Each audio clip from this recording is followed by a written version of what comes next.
देखिए crime branch के जो अधिकारी आप यहाँ देख रहे हैं, पूरी टीम यहाँ क्राइम ब्रांच की पहुंची हुई है और पूछताछ कर रही कि कैसे कहां से उस शख्स की एंट्री हुई। तस्वीर आपको दिखा रहे हैं, मुंबई क्राइम ब्रांच की टीम आपने देखा मौके पर पहुंची। वहीं आपको बताएं कि इन्वेस्टिगेटिव टीम भी मौके पर पहुंची और एक एक चीज को देखा जा रहा है। ये कहा जा रहा है कि निशान भी, इंप्रेशंस भी लिए गए हैं। ये तस्वीर देखिए, ये इन्वेस्टिगेटिव टीम है जो पहुंची है और पूरा जो ये इलाका है बहुत पॉश इलाका है। बांद्रा इलाका जो है जहां पर ये घर था सैफ अली खान का, ये बहुत पॉश इलाका है और यहाँ पर कैसे वो आरोपी एंटर करता है, कैसे वो अंदर चला जाता है, कैसे ये घटना हो जाती है, क्योंकि सैफ अली खान फेमस बॉलीवुड स्टार है और ऐसे में उन पर यह अटैक होना एक तरह से हैरान करने वाली खबर। और यही वजह है कि हर चीज को यहाँ माइन्यूटली ऑब्जर्व किया जा रहा है। डॉग स्क्वाड भी पहुंचा है, सैफ के घर पर डॉग स्क्वाड भी पहुंचा, यानी आप समझिए कि हर एक पहलू पर पैनी नजर मुंबई क्राइम ब्रांच रख रही है और यही वजह कि कोई कोताही का यहाँ स्कोप नहीं है। इस वजह से डॉग स्क्वाड भी पहुंचा और जांच की गई। लेकिन जब मामला हाई प्रोफाइल है तो इस मामले को कैसे यहाँ जांच की तह तक यहाँ पर हो रही है, क्योंकि जिम्मा जिस अधिकारी को सौंपा गया, जिस ऑफिसर्स को सौंपा गया है, वो ऑफिसर इसीलिए फेमस है कि वो हर केस को डिकोड कर देता है। किसको जिम्मा दिया गया है जांच का, चलिए जानकारी आपके सामने रख रहे हैं जल्दी से। दरअसल मुंबई क्राइम ब्रांच ने इस मामले की जांच तेज कर दी है और एनकाउंटर स्पेशलिस्ट दया नायक मौके पर पहुंचे, उन्हें ये जांच सौंपी गई है। पूरे मामले की जांच वो कर रहे हैं। सैफ के घर पहुंची जांच वाली टीम जिसे लीड कर रहे हैं दया नायक। मुंबई पुलिस के वरिष्ठ अधिकारी भी हैं दया नायक और एनकाउंटर स्पेशलिस्ट इन्हें कहा जाता है, यानी क्राइम को खत्म करने का मुंबई में इनका बहुत बड़ा रोल रहा है और ऐसे में इन्हीं को जांच सौंपी गई क्योंकि ये पूरा मामला बहुत हाई प्रोफाइल भी है। तस्वीर देखिए, दया नायक पूरी टीम के साथ पहुंचे, ये देखिए ब्रीफिंग ले रहे हैं, जानकारी ले रहे हैं और एक एक चीज पूछ रहे हैं। दया नायक की भी तस्वीर इसलिए आपको दिखा रहे हैं कि कौन है वो शख्स जो जांच कर रहा है, उसकी जानकारी आपको मिल जाए। एनकाउंटर स्पेशलिस्ट दया नायक मौके पर पहुंच चुके हैं। लेकिन चलिए, शक के घेरे में कौन कौन है, क्योंकि ये रात के 2 बजे की घटना है।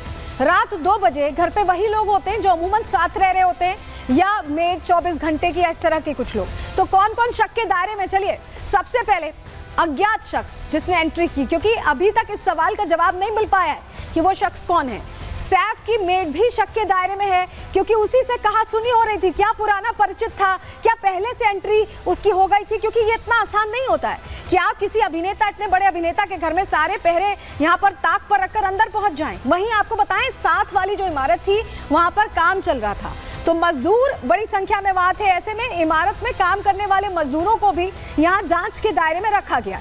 ये वो 3 लोग हैं जिन पर शक है, जिन पर जांच आगे बढ़ाई जा रही है। वहीं आपको एक और तस्वीर दिखाते हैं, ये देखिए लीलावती अस्पताल।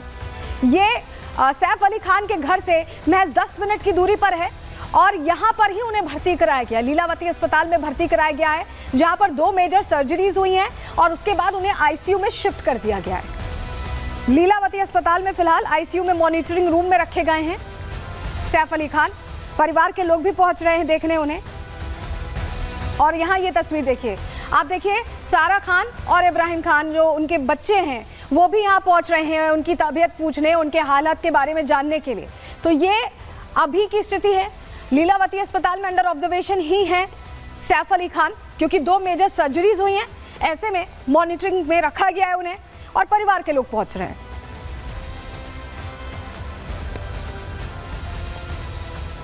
लेकिन आपको यह भी बताएं, क्योंकि अस्पताल में भर्ती हैं और ऑपरेट हो चुके हैं, ऐसे में मेडिकल बुलेटिन भी जारी किया गया। क्या डॉक्टर्स ने कहा जान लीजिए। एक्टर सैफ अली खान पर 6 बार क्योंकि वार हुआ। एक्टर के गले पर, पीठ पर, हाथ और सर पर चाकू से हमला हुआ है, स्टैबिंग हुई है, समझ रहे आप। और बाएं हाथ पर 2 गहरे घाव हैं जो बताया जा रहा है और गर्दन पर गहरी चोट का निशान है क्योंकि चाकू मारा गया है लगातार। सैफ की रीढ़ की हड्डी में बताया जा रहा है कि चाकू का टुकड़ा फंस गया था। कितना ज्यादा क्रूशियल था आप समझिए कि रीढ़ की हड्डी में चाकू का टुकड़ा फंसा था और इसी वजह से सर्जरी करनी पड़ी। चाकू का टुकड़ा फटने से जो रीढ़ की हड्डी का फ्लूइड है वो लीक हो गया था और बहुत क्रूशियल कंडीशन हो गई थी। ऐसे में डॉक्टर ने सर्जरी कर करीब बताया जा रहा है कि 2.5 इंच का चाकू का टुकड़ा निकाला है। सोचिए कोई चोर 2.5 इंच का इस तरह से चाकू किसी को मारे और टुकड़ा पूरा छोड़ दे, कितना बड़ा चाकू उसके पास होगा अपने आप में, क्योंकि 2.5 इंच का टुकड़ा तो फंसा हुआ था, लेकिन बाकी जो चाकू है वो हमलावर के पास ही है। तो कितना बड़ा चाकू था, कितनी बड़ी तैयारी से आया था, ये कई प्रश्न हैं। जब जानकारियां आती हैं तो प्रश्न अपने आप में खड़े हो रहे हैं। और कई घंटों तक देखिए डॉक्टर्स ने सैफ की जो मेजर सर्जरी की, इसके अलावा प्लास्टिक सर्जरी भी की है, क्योंकि काफ़ी नुकसान पहुंचा है और ऐसे में डॉक्टर्स ने ये सर्जरी अब कर दी है और उन्हें ऑब्जर्वेशन रूम में रखा है। डॉक्टर क्या कह रहे हैं लीलावती अस्पताल के, उनको भी सुनिए।